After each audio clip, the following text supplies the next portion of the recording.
Consider you only know a distance and time of your trip, and you have to calculate an average speed.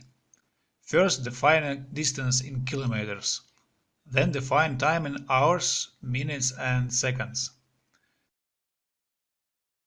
An average speed is distance divided by total time in hours. To insert the name of existing variable, type on it and it will appear in command line. Then continue typing expression.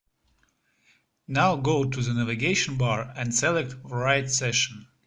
Type some name for your document and press Write.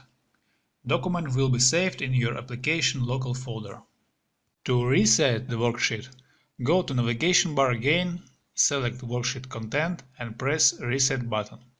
All components will be deleted from the database and from the worksheet as well. Now select Play Session from the navigation bar. Tap on your document and press Play. Session will be restored on the worksheet.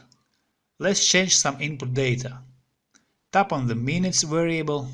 The initial variable definition command will appear in the command line. Change value and press Enter again. The variable will be overwritten and the final result will be updated.